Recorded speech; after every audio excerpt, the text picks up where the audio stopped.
Recent reports have said that the Golden State Warriors are expected to start Chris Paul.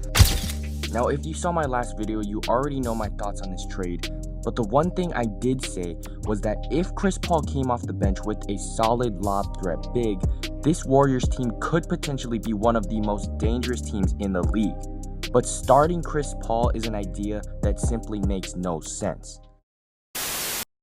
If we take a look at the Warriors' current starting lineup, we can see that they are clearly an undersized team, with their biggest guy being Kevon Looney standing at 6'9". However, adding Chris Paul into this starting lineup essentially forces the Warriors to go smaller than ever before. Not only does this change not make any sense, it breaks up the one thing that did make sense. The Warriors just last season had the best starting five in the NBA, and no, I'm not kidding. So why would breaking up that lineup be a good decision? Answer, I honestly have none. But this extreme small ball lineup isn't even the biggest problem. Chris Paul is injury prone and 38 years old, so playing Chris Paul's starter level minutes is asking and begging for him to get injured.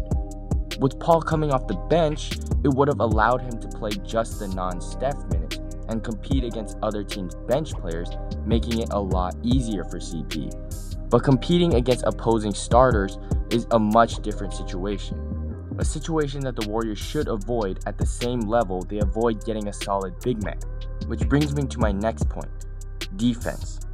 How on earth is a lineup of Chris Paul, Steph Curry, Klay Thompson, Andrew Wiggins, and Draymond Green gonna stop opposing teams with any sort of decent big man? Every team's strategy to beat the Warriors is the same every time. Punish the inside and out-rebound them. And somehow the Warriors' genius solution to this problem is to make the lineups even smaller.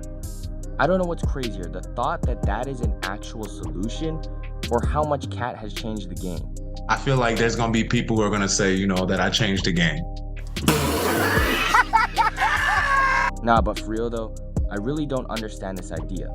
Because not only does this decision to start Chris Paul alter the best starting five in the NBA and severely hurt the defense that was nothing crazy to begin with, but it also defeats the entire purpose for the trade in general.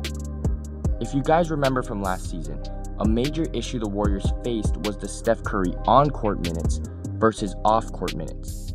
The plus-minus disparity was so drastic that it was almost on complete opposite sides of the spectrum. With Curry on the court, the Warriors were a plus 103, and with him off the court, they were a minus 99. By bringing in Chris Paul, it was supposed to help with that problem, but now that it is said he is expected to start, this trade really makes no sense now. If the Warriors truly do go through with this plan, they are not helping their defense issue, not helping their rebounding issue, not helping their bench issue, and making things harder for CP, which could potentially lead to an injury. In my opinion, Chris Paul coming off the bench to lead the second unit has all the pluses. I mean, it limits his minutes to avoid possible injury, keeps the best starting five together, and makes it harder for other teams to keep up with two different playstyle teams on the same team. But I guess only time will tell, and maybe starting Chris Paul could be the most unexpected genius move ever. But that's going to do it for this video, so if you made it this far, make sure to hit subscribe, drop a like on the video, and comment down below your opinions on Chris Paul being in the starting lineup. See y'all later, have a good day, peace. You coaching? No. Oh, okay. Well.